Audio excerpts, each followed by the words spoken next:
가을에 기도하기 너무 좋은 계절이잖아요. 기도하시고 또 기도하면서 여러분의 삶이 더욱 주 안에서 풍성해지기를 소원합니다. 네. 오늘 우리에게 주신 하나님 말씀은 마가복음 12장 28절에서 34절입니다. 마가복음 12장 28절에서 34절 같이 말씀 찾으셨으면 읽겠습니다. 서기관 중 한 사람이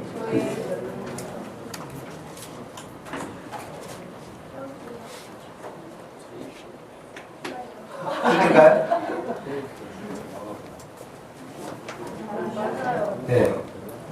근데 저거 뭐 소리가 안 맞아서.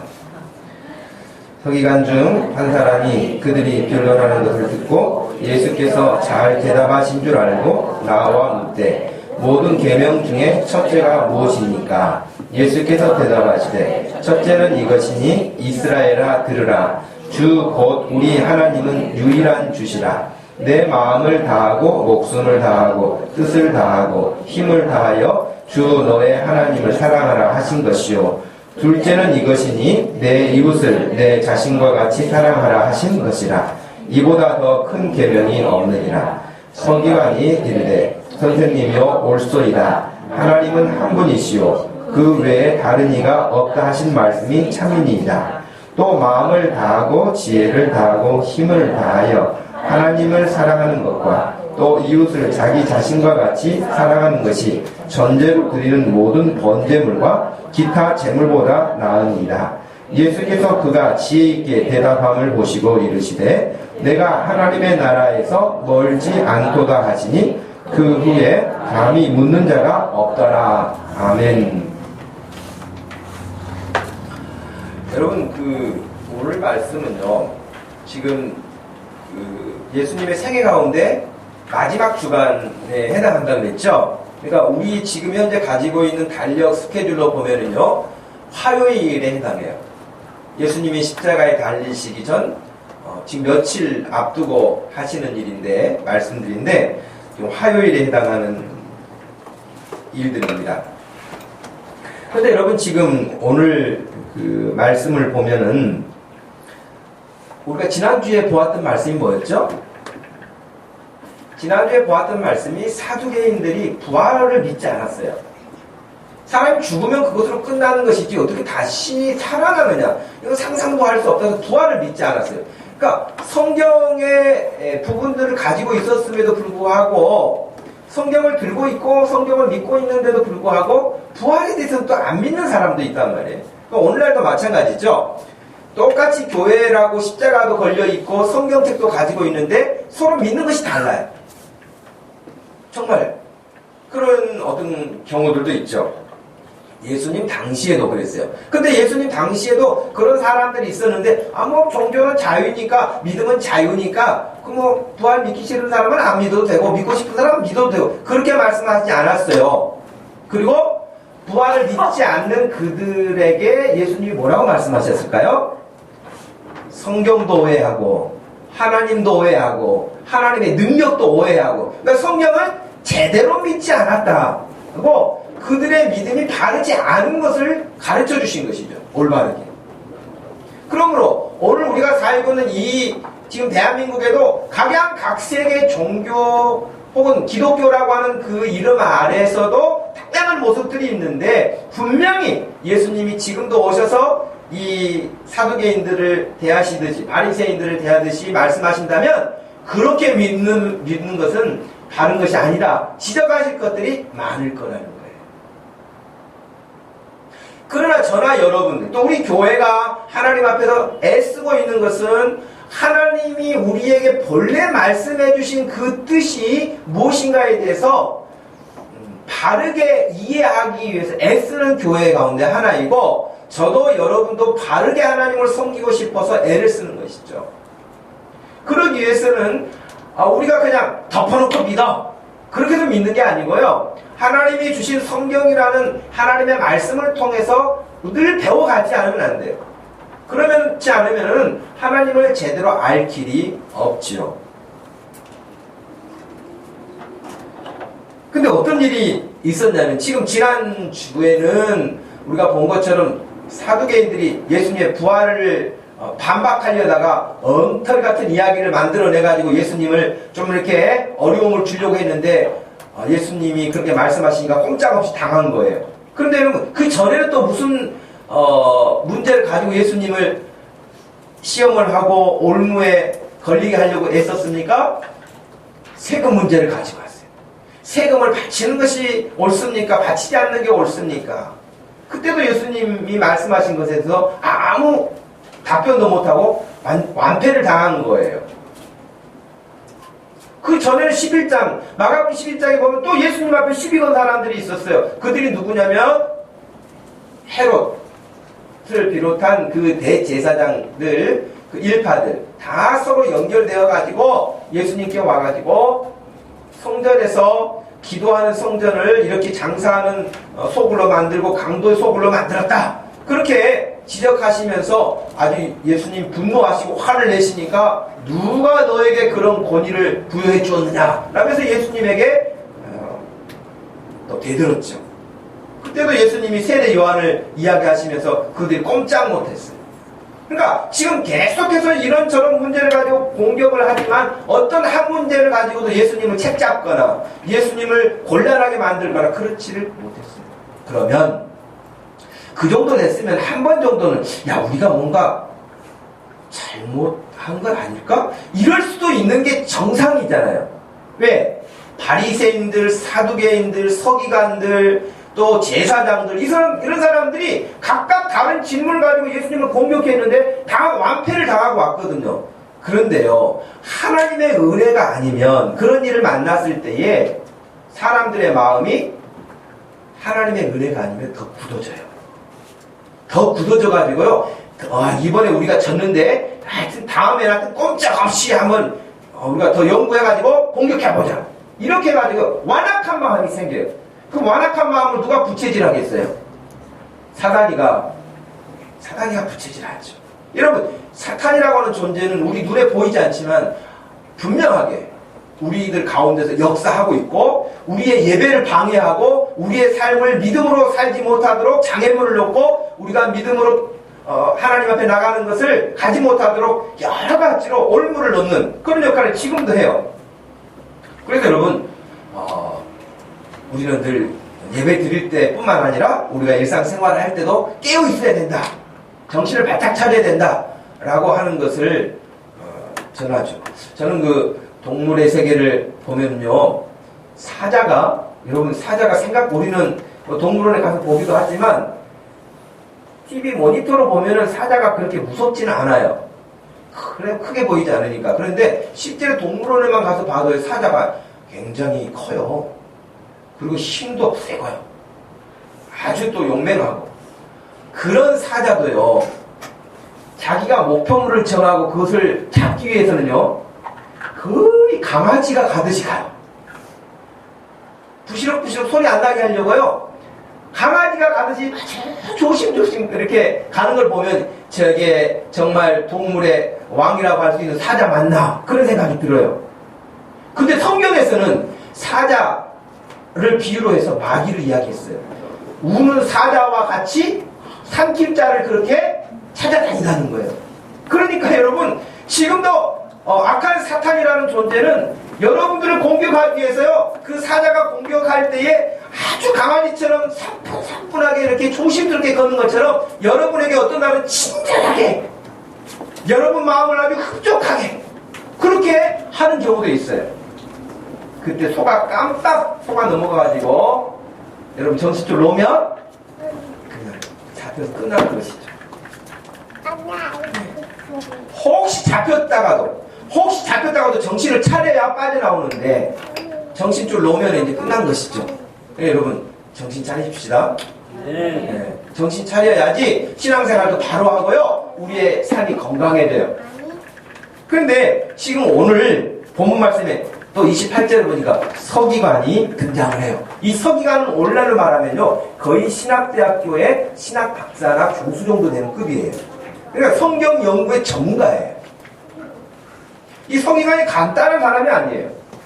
근데 오늘 똑같은 말씀이 어디도 나와 있냐면요, 마태복음 22장에도 오늘 같은 사건을 기록하고 있는데, 마태복음 22장에서는 이렇게 시작을 합니다. 34절에 예수께서 사두개인들로 대답을 할 수 없게 하셨다함을 바리새인들이 듣고 모였는데, 이렇게 시작해요. 그럼 여러분, 이 분위기가 지금 어떤 분위기일까요? 파가 있잖아요. 바리새파, 사두개파, 헤롯파, 이렇게 지금 파가 날려 있는데 나름대로 다 자부심을 가지고 있잖아요. 그런데 바리새파들이 듣기에, 야, 이번에 사두개인들 가가지고 완전 깨졌대. 예수님한테 가가지고 뭐 부활 이야기 물어봤다고 완전 박살났대.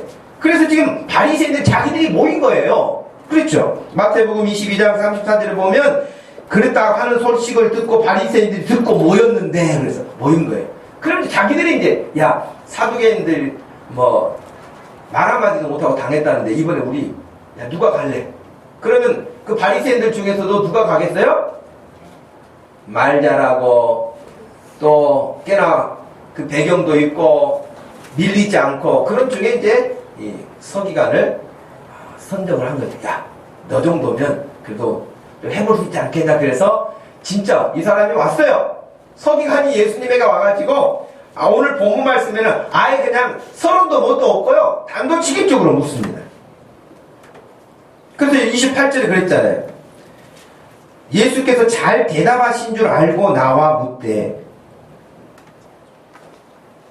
그러면 저는 이 말씀 보면서 그런 생각이 들었어요. 예수님이 잘 대답하신 줄 알았다면 그렇게 따르면 되지. 예수님이 잘 대답하신 것까지 인정됐다면 아, 예수님이 하신 게 맞아, 이렇게 따르면 되잖아요. 근데 말은 맞다는 거야. 그러면서도 따르지는 않아요. 예. 여러분, 그런 일이 여러분의 믿음에는 없기를 바랍니다. 어떤 것이 옳다, 아 이게 옳구나, 그러면요 누가 나를 찔벅거리든 나를 괴롭히든 누가 어떻든 간에 그 말씀 붙잡고 사는 거예요. 내가 진짜 이게 맞는가, 맞다 생각했는데 누가 나 기분 나쁘게 하니까 안 해, 이런 것은 믿음의 자세가 아니잖아요. 그런데 지금 다른 것인 줄 알면서도 예수님에게 또 질문합니다. 계명 중에 첫째가 무엇입니까? 그랬어요. 이 계명은 십계명을 말하는데요, 10가지 계명 가운데 어떤 계명이, 몇 번째 계명이 제일 큽니까? 이렇게 물어본 거예요. 여러분은 어떤 계명이 제일 큰 것 같아요? 십계명 가운데? 1계명일까요? 여러분, 십계명은 어떤 계명이 크고 작고가 없어요. 다 똑같은 어떤 비중을 가지고 있고요, 무게감을 가지고 있어요. 그러니까 이 물음 자체가 사실은 좀 어폐가 있을 수 있죠. 어젯밤에 이어령 교수가 대담하는 프로그램 제가 이렇게 잠깐 봤는데 이런 질문을 하더라고요. 우리나라 지금은 이제 아파트 문화지만은 지금도 제주도의 시골이나, 제주도만 아니라 시골에 내려가면 돌담으로 이렇게 쌓아놓고 대문이 있기도 하고 대문이 없기도 하고 하는 거 보시죠. 그러면 여러분, 우리나라 이제 전통적으로 여러분들이 어렸을 때 시골에서 자란 어떤 기억을 되살려 본다면 그 우리나라의 담은 폐쇄적인가요? 아니면은 개방적인가요? 어제 이런 질문을 했거든요.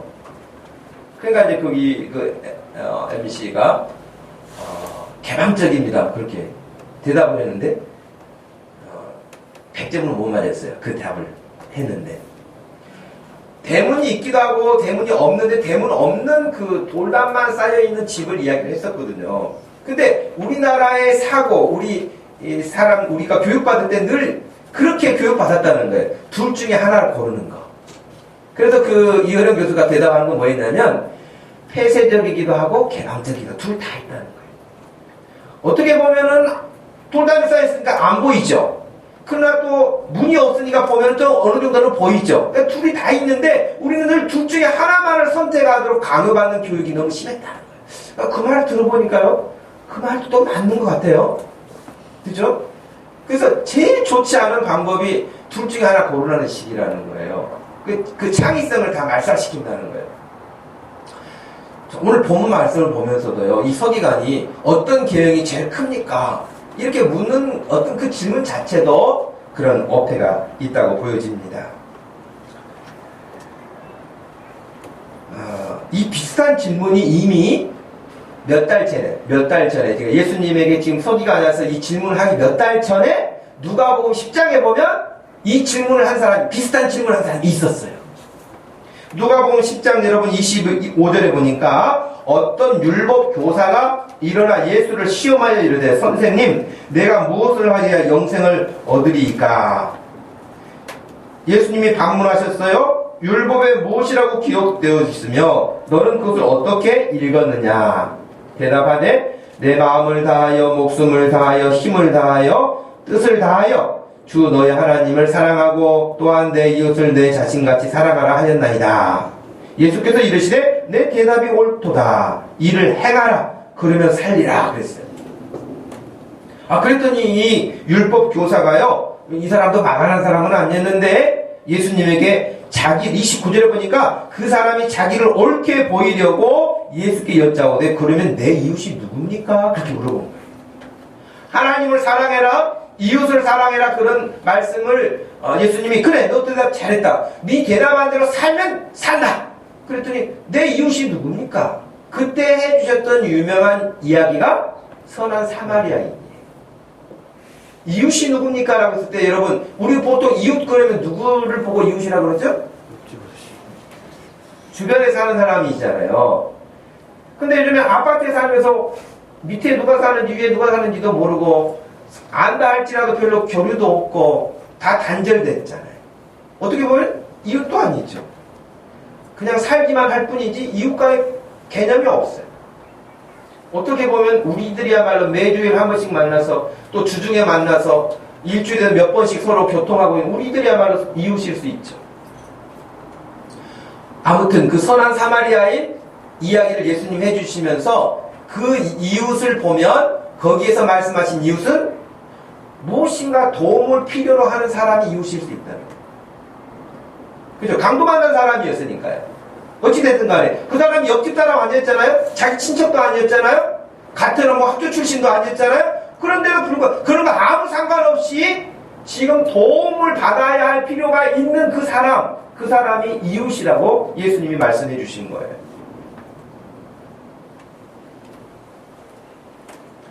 오늘 말씀의 결론은 여러분도 알고 있고 저도 알고 있어요. 그게 뭐죠?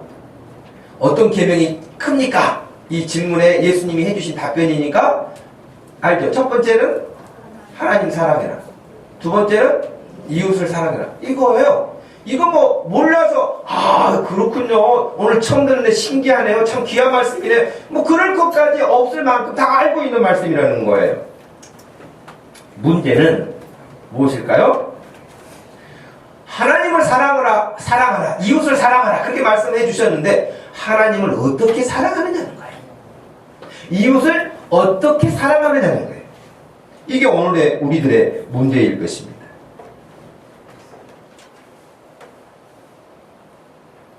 어떻게 사랑해야 사랑한다고 할 수 있을까요? 여러분 하나님 사랑하고 싶으시죠? 또 하나님께 사랑받는 것도 받고 싶고 받고 있다는 사실을 확인하고 싶고도 싶죠? 그죠? 그런데 성경에서 지금 하나님을 사랑하는데 앞에 수식어가 뭐가 있어요? 마음을 다해라, 뜻을 다해라, 힘을 다해라, 이런 말씀들이 쭉 나와 있단 말이에요. 그런 힘을 다하고 뜻을 다하고 이런 거 그럼 도대체 무슨 의미가 있을까요? 이 말씀의 가장 중요한 포인트는 뭐냐면 오늘 우리가 읽었던 본문에도 나와 있는데 이렇게 돼 있어요. 29절에 이스라엘아 들으라. 주 곧 우리 하나님은 유일한 주시라. 그러니 너는 마음을 다해라, 목숨을 다해라, 뜻을 다해라, 힘을 다해라. 그래서 하나님을 사랑해라 그랬거든요. 또 그 밑에 내려오는 32절에 서기관이 이르되 선생님이여 옳소이다. 하나님은 한 분이시오. 그 외에 다른 신은 없습니다. 하신 말씀이 참입니다. 그랬거든요. 그러니까 이 이야기는 첫 번째 우리가 가져야 될 부분은 뭐냐면 하나님을 사랑하려고 하면 아까 그 자기를 옳게 보이려고 율법 교사가 예수님에게 내 이웃이 누굽니까? 내가 사랑해야 될 상대가 누굽니까? 물어본 것처럼 하나님을 사랑하고 싶고 사랑받기를 원하신다면 하나님이 누구신가 알아야 된단 말이죠. 그래 여러분, 내가 사랑하는 사람이 상대가 누군지를 알아야죠. 하나님 사랑한다고 추상적인 어떤 개념에서 하나님 사랑합니다 라고 하는 것이 아니라 구체적일 수 있어야 되는데 그 하나님이 누구시냐는 거예요. 한 분, 하나님 외에는 신이 없다. 하나님 말고는 그 어떤 신이라고 이름을 붙인다 할지라도 신은 없다. 하나님만이 유일하신 신이시다 라는 거예요. 하나님은 어떤 분이실까? 성경 여기저기를 다 봐도 하나님은요 인격적인 하나님이세요. 인격적인 하나님. 인격적이라는 말은요 우리가 창세기 1장에 보면 하나님이 하나님의 형상으로 우리를 만드셨다고 그랬잖아요. 그래서 하나님과 우리가 이렇게 소통할 수 있는 어떤 매개체 같아요. 여러분 개미하고 여러분 소통이 됩니까? 개미하고 소통이 되지 않아요. 곤충하고 소통이 되지 않아요. 왜? 그거하고 우리하고 형상이 다르고 공통점이 없어요. 그런데 하나님의 형상으로 지음받았기 때문에 하나님과 우리는 이렇게 교류할 수 있어요. 말을 하면 통할 수가 있어요. 그래서 여러분 하나님을 사랑하기 전에 먼저 해야 될 것이 하나님이 누구신가? 하나님은 어떤 분이신가? 하나님은 어떤 것을 말씀하셨고 어떤 것을 좋아하시는가를 먼저 알 필요가 있습니다.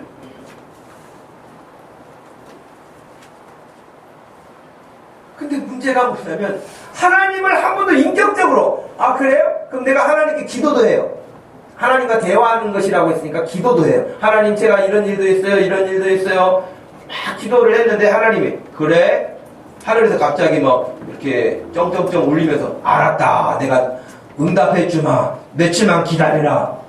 하나님 막 돈이 없어요. 그래. 알았다. 은행에 가봐라. 뭐 이런다고. 이렇게 소리가 들리면은 하나님과 금방 이렇게 뭐가 느낌이 있을 텐데 난 막 소리를 내서 기도했는데 하나님이 들으신 건지 뭔가 해주시겠다는 건지 확인이 안 된다는 거예요.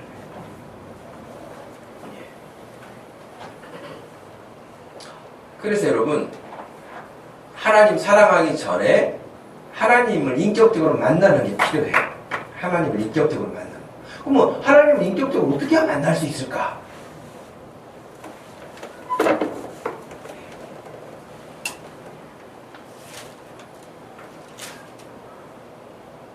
성경에는 하나님이 말씀해 주셨어요. 하나님을 만나는 방법이 있다고. 어떻게 하면 하나님을 만날 수 있을까? 성경에서는 그냥 무조건 우리에게 말씀하시지 않고요. 하나님을 만날 수 있는 방법을 예레미야 29장에서 말씀해 주셨는데요. 한번 여기는 찾아서 보는 게 좋을 것 같아요. 여러분 구약성경 예레미야 29장을 한번 펴보세요. 여러분이 하나님을 진짜 만나고 싶으시다면 한번 찾아보세요. 자, 성경책 가지고 있는 분들 다 찾아보십시다. 예레미야 29장. 예레미야 29장. 찾으셨으면 11절에서 13절 말씀까지 한번 소리내서 읽어봅시다. 여호와의 말씀이니라. 너희를 향한 나의 생각을 내가 아나니 평안이요 재앙이 아니니라. 너희에게 미래와 희망을 주는 것이라. 너희가 내게 부르짖으며 내게 와서 기도하면 내가 너희들의 기도를 들을 것이요 너희가 온 마음으로 나를 구하면 나를 찾을 것이요 나를 만나리라. 할렐루야. 하나님을 만나는 방법이 있어요. 하나님을 만나는 방법이 있는데 13절에 너희가 온 마음으로 나를 구하면 나를 찾을 것이고 나를 만날 것이다. 이렇게 하나님을 이렇게 만나게 되잖아요. 근데 하나님을 만난 것에서 끝나는 것이 아니고요. 그 믿음이 점점점 자라서 에베소서 4장 13절 말씀에 따르면 우리의 그 하나님을 아는 지식이 점점점 자라서 예수님처럼까지도 우리의 믿음이 자라갈 수 있다. 그렇게 가르쳐 주셨어요. 여기 키포인트를 우리가 기억해야 될 게 13절. 예레미야 29장 13절에서 너희가 온 마음으로 나를 구하면 나를 찾을 것이고 나를 만날 것이다. 오늘 본문에서도 마음을 다하고 뜻을 다하고 힘을 다한다. 이 말이 예레미야 29장에서는 온 마음이라는 말에 다 포함되어 있는 거예요. 그러면 하나님을 여러분 만나기 위해서 온 마음을 다한다. 그러면 어떤 걸까요? 여러분 솔직히 하나님 내가 교회 다닌 지가 꽤 됐는데 하나님을 인격적으로 한 번도 만난 것 같지 않아요. 막 사람들 간증도 하고 뭐 이야기도 하는데 나는 하나님하고 인격적으로 한 번도 만난 경험이 없어요. 그래서 그 하나님 나도 만나고 싶어서 여러분 뭔가 해보신 분? 하나님을 만나고 싶어서 해보신 분도 있을 거예요. 안 해본 것이 좀 정상이지 않아요? 비정상이에요. 여러분 오늘이라도 이 말씀 듣고 꼭 해보시기 바래요. 나도 하나님을 인격적으로 좀 만나야 되겠다. 이렇게 하면 만나주신다고 그러는데 나는 왜 그동안 하나님을 못 만났지? 여러분 그렇게 생각을 하실 필요가 있는데요. 여러분 예를 들면 온 마음을 내서 하나님을 만나기 위해서 기도를 하나님 저 만나고 싶어요. 다른 말 필요 없어요. 하나님 저도 하나님 만나고 싶어요. 저도 만나주세요. 저에게 말씀도 해주세요. 여러분 그것만 붙잡고 하나님과 씨름해보세요. 온 마음을 다하는데 여러분 온 마음을 다한다는 게 뭘까요? 여러분 뭐 할 때 온 마음을 다하세요? 여러분, 아니, 초집중해서 온 마음을 다해서 누가 옆에 뭐라고 하든지 말든지 상관없고 거기 그냥 열심히 하는 게 여러분 뭐예요?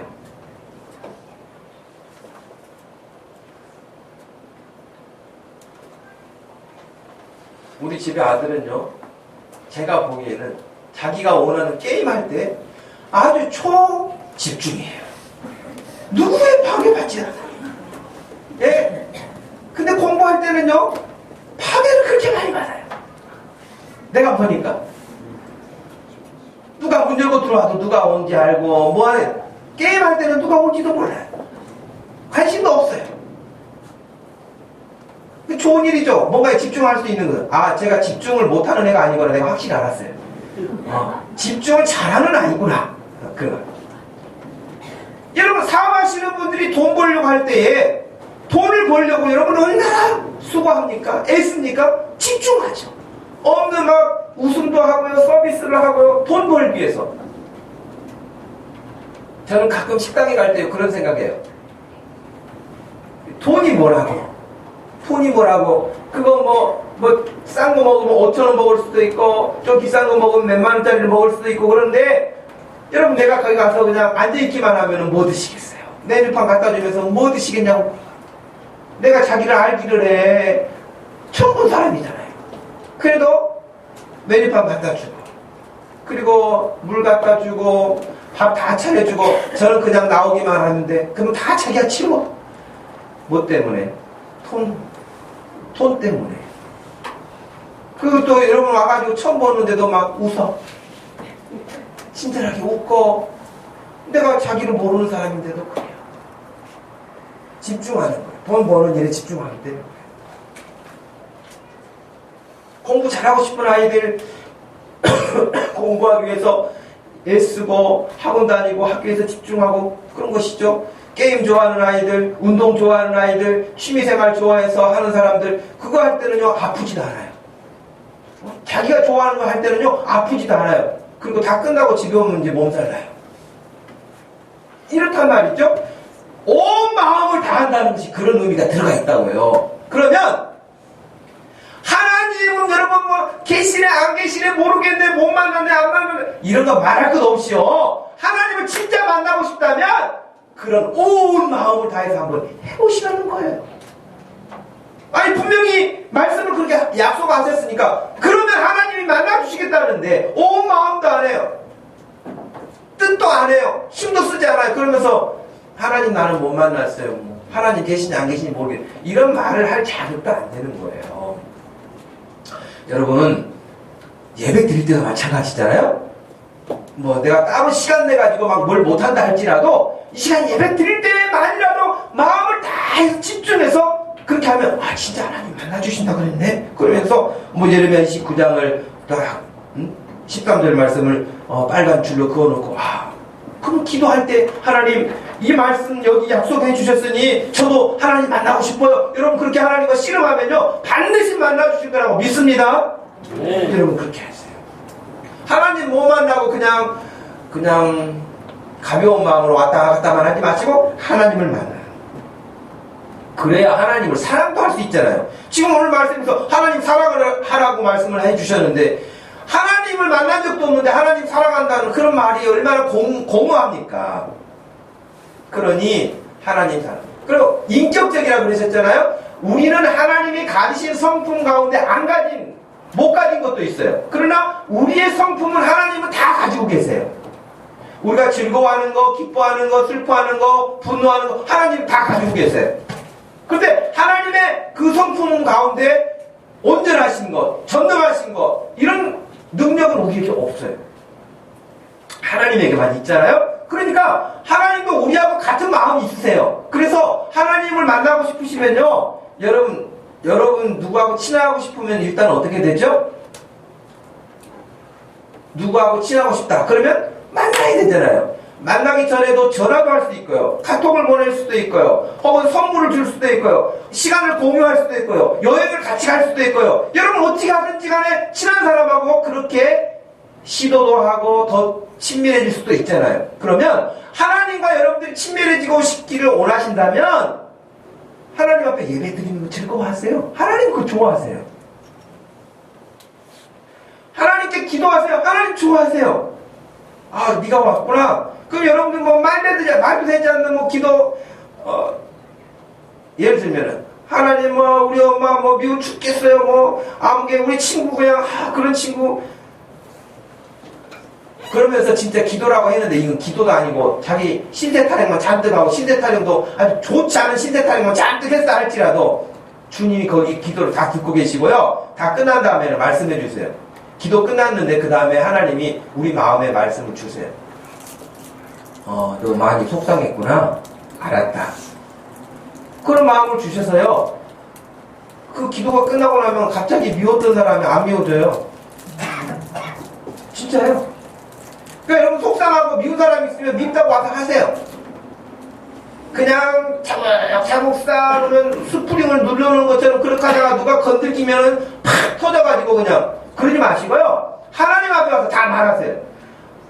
제가 그냥 꼴 보기 싫으면 아목사님 꼴 보기 싫어서 와서 막 하나님한테 이야기하세요. 그럼 하나님이 알았다. 내가 아목사 좀 이야기를 하마. 뭐 그렇게 하실 거예요. 또 여러분이 막 너무 좋아요. 하나님 너무너무 감사해요. 너무너무 좋아요. 그러면 그래 너도 좋냐? 나도 좋다. 하나님이 그렇게 여러분 마음에 인격적으로 이렇게 교통을 해주신다니까요. 할렐루야. 그 여러분 하나님과 그런 관계가 되는 사람은요. 예배 드리는 것도 남다르고요. 찬송하는 것도 즐겁고요. 모든 어떤 일을 해도 마음에 기쁨이 있어요.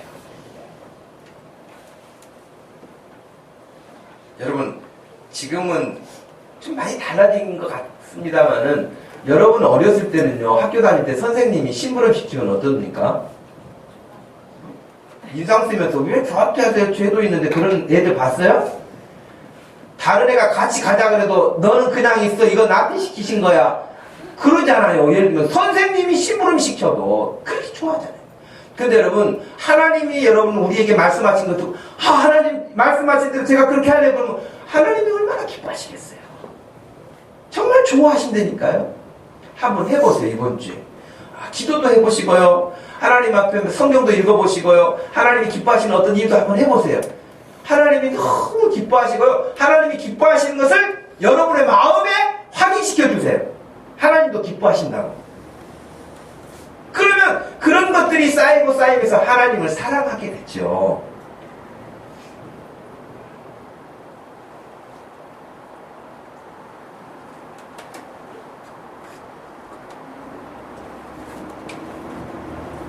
오나기는 잠언 2장 4절 말씀에 보니까요. 여러분 잘 들어보세요. 은을 구하는 것 같이 지혜를 구하라. 감추어진 보배를 찾는 것 같이 지혜를 찾으면 여호와 경외하기를 깨달으며 하나님을 알게 되리니 그랬어요. 아예 잠언에는 구체적으로 말했어요. 너 돈 벌려고 애쓰는 것만큼 하나님을 구해라. 하나님을 찾으라. 그러면 만나리라 그랬어요. 하나님을 알게 될 것이다.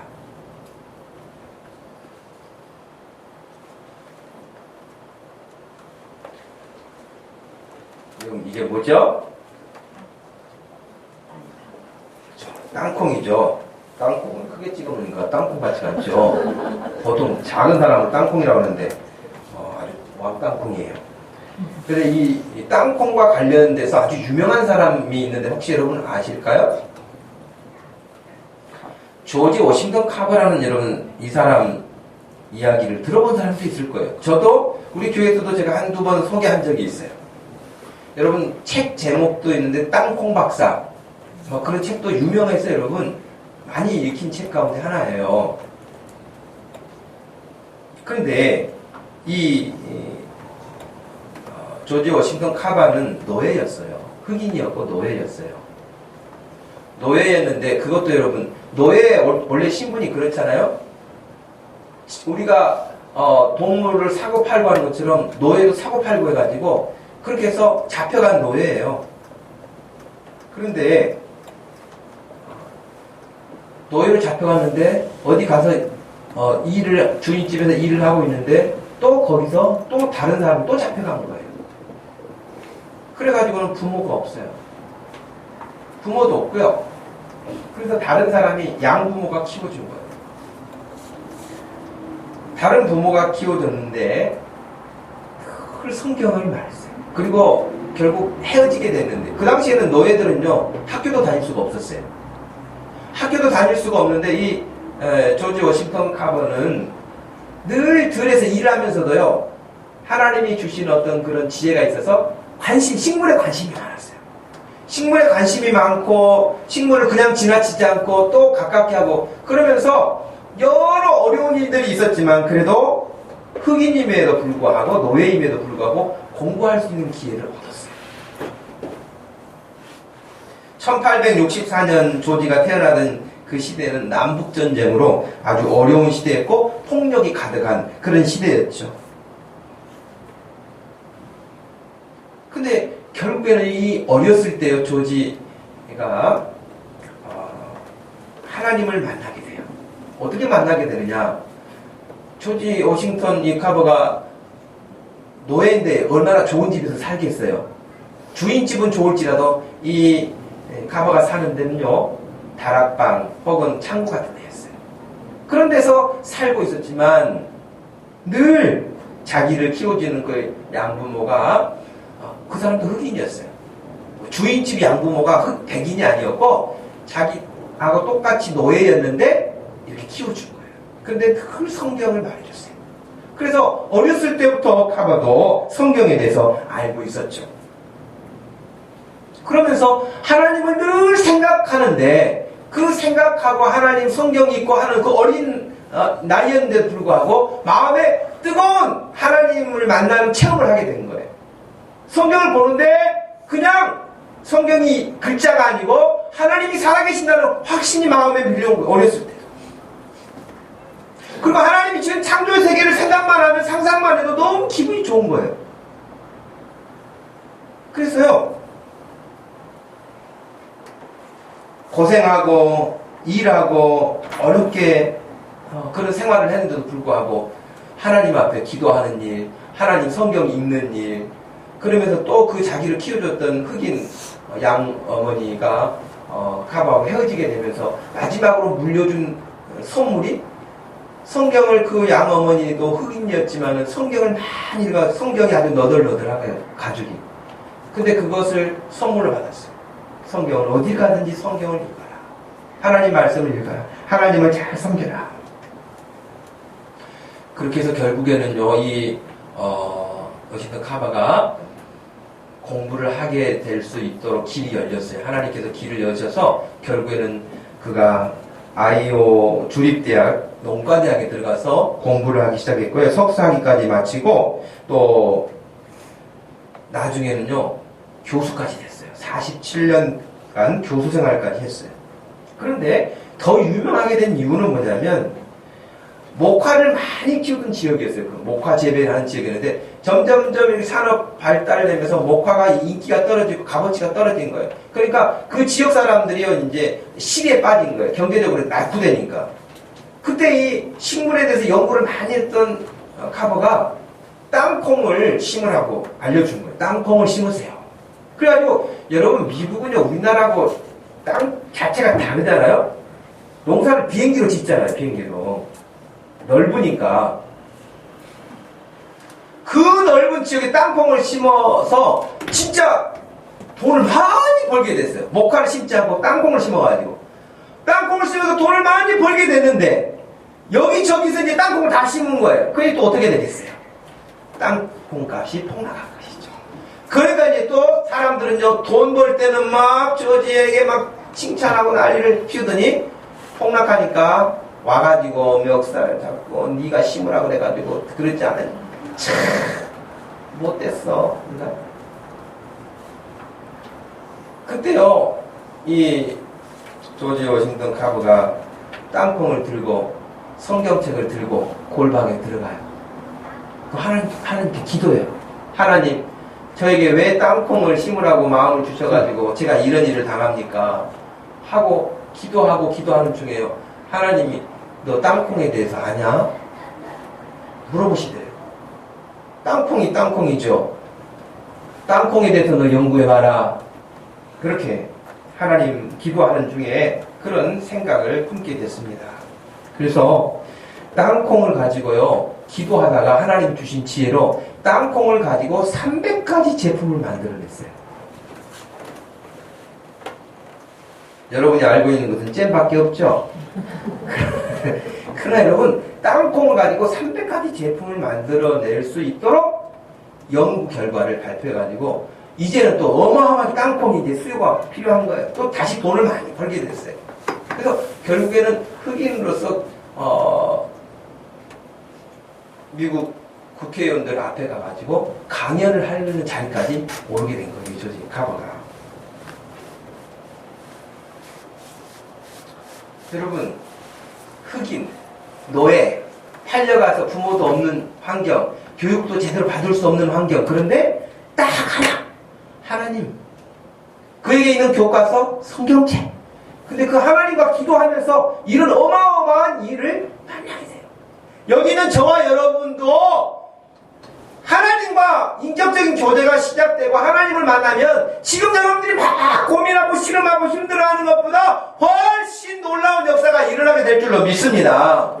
성경 읽고요. 하나님과 친해지세요. 하나님 사랑하세요. 하나님 여러분이 사랑하시잖아요. 하나님은 여러분에게 1000배 만배 갚아주실 거예요. 아, 네가 나를 사랑하는구나. 알았다. 전에는 한 번도 생각해보지 못한 일을 하나님이 주실 거예요. 사람은 누구하고 가깝느냐에 따라서 영향을 받잖아요. 그죠? 껄렁껄렁하고 이렇게 슬리퍼 신고 다니는 학생들 내가 보면은 그런 학생들도 있더라고. 슬리퍼 신고 옷은 그냥 헐렁하게 입고 걸어갈 때도 어깨를 펴고 빤데 걷는 게 아니라 이렇게 하고 어디서 못된 것은 다 배워가지고 또 담배까지 또 피우고 별짓을 다 해요. 그런 애들끼리 모이면 뭐예요? 아무데나 침 탁탁 받고 아주 그냥 수준이 낮은 저질 있죠. 민희하고 서연이는 서로를 보면서 왜 놀라고 있을지 모르겠네. 예. 여러분, 근데 어떤 사람하고 가깝게 하느냐에 따라서 달라요. 연탄, 그 속담에도 그렇잖아요. 연탄 장수하고 같이 있으면 아무리 조심해도 연탄이 묻는다는 거예요. 그쵸? 묻을 수밖에 없어요. 아무리 조심해도요. 하나님과 가까워 보세요. 하나님과 가까워지면요. 하나님과 가까워지면 손해볼 게 뭐가 있어요? 하나님과 가까워지면 하나님으로부터 무궁무진한 하나님의 놀라운 그 창조 세계부터 시작해서 은혜를 공급받게 되는 이런 축복을 여러분 왜 그냥 본체만체 해요? 그러니 저 아프리카 지역의 광산 개발자들이 초기에 다이아몬드인지도 모르고 그 사람들이 공깃돌처럼 이렇게 가가지고 놀고 있는데 비스켓 초콜릿 몇 개 주면서 그거 바꾸네요. 아이고 이렇게 맛있는 것을. 그러면서 여러분 다이아몬드를 처음에는 다 줬대잖아요. 다이아몬드인지 모르니까 초콜릿 넣어 먹고 너무 달콤하다고 또 주세요. 더 큰 거 갖다 주고 바꿔 먹고 그런 거 아닙니까? 그거 하나 팔면 초콜릿 공장도 세울 수 있는데 모르니까 그런 거예요. 하나님을 모르니까 그 귀한 다이아몬드를 바꿔 먹는 것처럼 초콜릿하고 하나님 모르니까 대수롭지 않게 여러분 그런 바보가 어디가 있어요? 하나님과 가까우게 하나님과 친밀하게 하나님 앞에 더 가까이 하나님을 사랑하는 마음 가지고 나가게 된다면 분명히 저도 여러분도 또 더 놀라운 하나님의 놀라운 일들을 체험하고 간증하게 될 줄로 믿습니다. 어떤 목사님이 상담했던 사례를 제가 읽어봤는데요. 이제 그 외국에 유학 나가 있는 친구들을 대학생들을 모아가지고 집회를 해요. 코스타 집회라고 하는데 그 집회에 어떤 자매가 왔다는 거예요. 자매가 찾아와가지고 그 목사님에게 상담을 했어요. 아, 저도 하나님을 만나고 싶습니다. 아, 그리고 교회 가면 늘 성령 충만하라고 그러는데 저도 성령 충만하고 싶습니다. 근데 목사님의 처방은 아주 간단했어요. 아, 그래요? 방법이 있죠? 어떻게 해요? 주님, 제가 주님을 사랑합니다. 그리고 제가 저의 모든 것을 주님께 드립니다. 그렇게 한번 입술로 고백해 보세요. 그랬더니 그 자매가 좀 시큰둥하면서 아니 제가 그렇게까지 해야 되나요? 그래서 목사님이 이렇게 말씀하셨대요. 자매님이 주님 사랑합니다 하기 전에 주님은 자매님을 위해서 십자가에서 죽으셨어요. 주님, 저의 모든 것은 주의 것입니다. 주님을 위해서 쓰겠습니다. 하나님은 자기 아들까지도 내어주신 분이세요. 자매님이 사랑하기 전에 이미 먼저 사랑하고 계세요. 그동안 오래도록 짝사랑하고 계신 것처럼 그렇게 사랑하고 계셨죠. 지금도 사랑하고 계시죠. 그런데 자매님이 저도 주님을 사랑합니다. 저의 모든 것은 주님의 것입니다. 그렇게 고백하고 기도해보세요. 근데요, 놀랍게도 그 목사님이 처방해준 대로 가르치기도 했어요. 그 집회 기간 동안에 주님 저 사랑합니다. 저의 모든 것은 다 주님의 것입니다.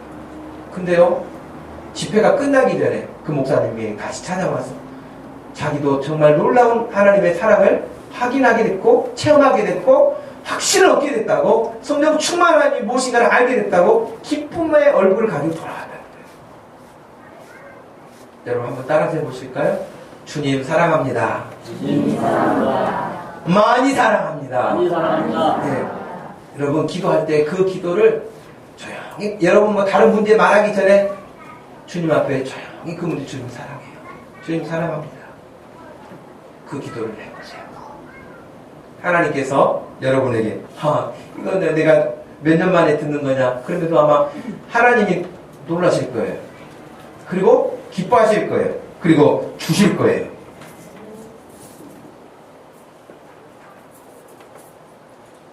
또 한 가지는 여러분 이미 말씀드린 것이지만 하나님 사랑하고, 두 번째 내 이웃을 사랑하는데 내 이웃을 뭐 조금 사랑하라 아니라 내 몸처럼 사랑하시라는 거예요. 그렇게 사랑하라고 말씀하신 거예요.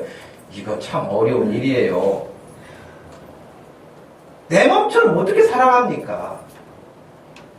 남편도 그렇게 사랑하기 어렵고요. 아내도 그렇게 사랑하기 어렵고요. 자식도, 부모도, 형제도 그렇게 사랑하기 진짜 어렵잖아요.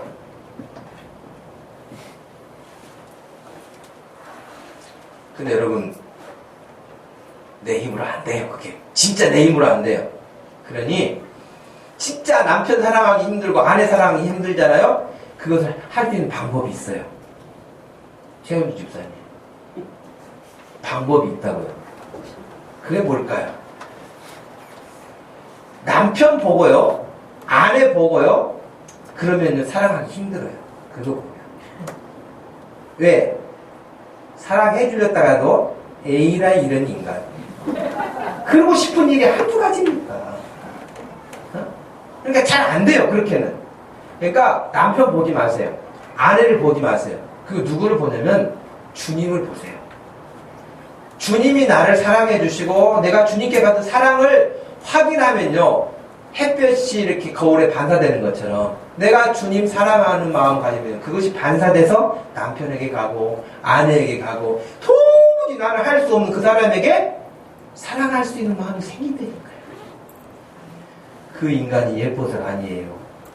주님 때문에 사랑하는 마음이 생긴다니까요. 내 힘으로 생기는 게 아니라 반사돼서 그렇게 된다니까요.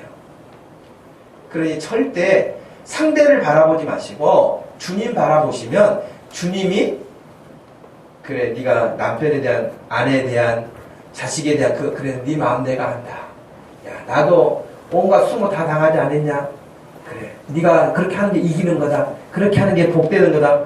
그러면 주님이 나를 알아주시고 인정해 주시기 때문에 할렐루야 그러면서 주님이 기뻐하시니까 제가 하죠. 그러면서 할 수 있어요, 여러분. 할 수 있다. 네, 할 수 있습니다. 제가요, 남편을 죽이는 10가지 방법이라는 좀 섬뜩한 글이 있어요. 그 중에서 10가지 다 소개하지는 않고 몇 가지만 소개하려고요. 이건 아내에게도 마찬가지겠죠. 얼마나 이제 힘들었으면 그런 이야기가 나왔겠어요. 남편을 죽이는 10가지 방법이라고. 첫 번째 방법 이런 거예요. 남편이 술 먹고 들어온 그 모습이 밉지만 아침에 출근하기 전 출근할 옷 다려놓고 사랑의 도시락과 정성 들여 해장국과 밥상을 차려 놓는 거예요. 일어나면 깜짝 놀라서 심장마비로 죽을지도 몰라요.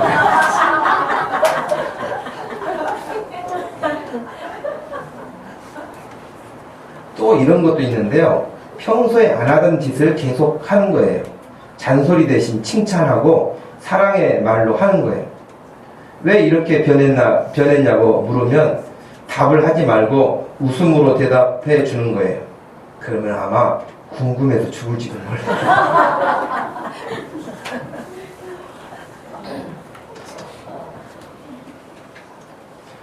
또 한 가지는요. 그냥 남편을 왕처럼 떠받들어 주는 거예요.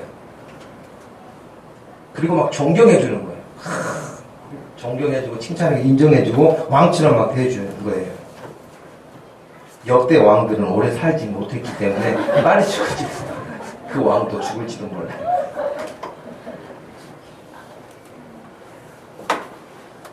마지막 한 가지만 더 소개해드리면요. 남편이 이렇게 남편에게 정성을 들이고 사랑하고 비유 다 맞춰주고 행복하게 해주면 무슨 꿍꿍이가 있는 줄 알고 불안해서 죽을지도 불안해 죽겠네 그러면서 불안해서 죽을지도 모른다. 하여튼 남편 죽이는 10가지 방법 가운데 몇 가지예요. 근데 좋은 방법이 제가 보니까 여러분 이웃 사랑하기 쉽지 않아요. 그런데 주님 바라보시면 가능해요. 하나님도 사랑하고 하나님도 만나고 이웃도 사랑하고 가장 가까이에 있는 사람들도 사랑하고 우리 성도들이 서로 사랑하고 그러면서 우리 주님이 알려주신 물론 이 서기관은 예수님에게 올무를 놓으려고 시험하려고 와서 물어봤지만 예수님이 답변해 주신 이 말씀을 꼭 기억하셔서 우리가 서로 우리 주님이 말씀해 주신 대로 하나님 사랑하고 이웃 사랑하면서 살 수 있는 그런 축복이 있기를 축원합니다. 네. 하나님 아버지 고맙고 감사합니다. 이 시간 저희들에게 귀한 시간을 주시고 함께 예배하며 주의 말씀을 전하며 우리 주님이 여러 가지로 시험을 당하시고 예수님을 공격하는 그런 공격을 받는 중에도 분명하게 해야 할 우리의 삶의 사명과 목적을 알려주셨사오니 하나님 사랑하고 이웃 사랑하며 살기를 소원합니다. 하나님 사랑하는 것도 정말 온 마음을 다해서 하나님을 찾고 하나님을 사모하고 하나님을 사랑하는 그런 마음을 우리가 갖게 해주시고 우리 사랑하는 모든 성도들이 남편도 아내도 부모도 자식도 형제도 성도들도 서로를 아끼면서 우리 주님께 받은 사랑을 공유할 수 있도록 그래서 우리 목동 주신교회가 정말 이 교회가 사랑이 넘치는 교회 사랑이 뜨거운 교회라고 소문나서 많은 사람들에게 우리 주님의 선한 영향력을 끼칠 수 있도록 저희들을 사용하여 주옵소서. 예수님의 이름으로 기도합니다. 아멘. 다 같이 자리에서 일어나셔서 220장 찬송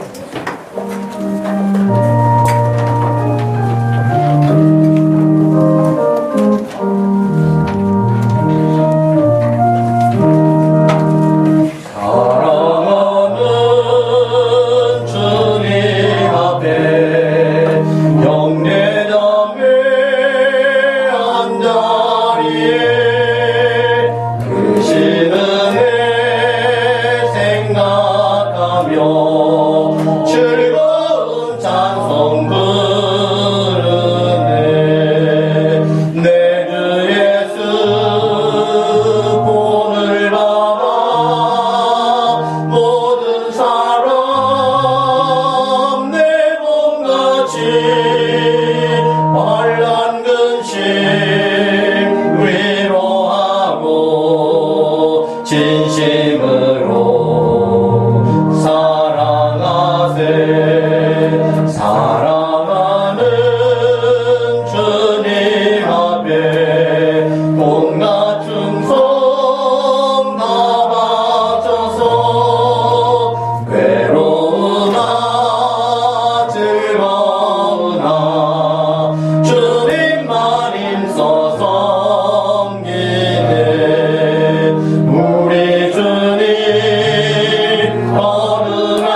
예수 그리스도의 우리를 구원하신 그 큰 은혜와 우리 하나님 아버지의 변함없으신 깊으신 그 사랑과 성령 하나님의 위로 교통하심이 하나님을 마음을 다하여 사랑하고 이웃을 내 몸과 같이 사랑하라 하신 말씀 따라 순종하며 살기 원하는 사랑하는 모든 성도들 머리 위에 지금부터 영원토록 함께 계실지어다. 아멘.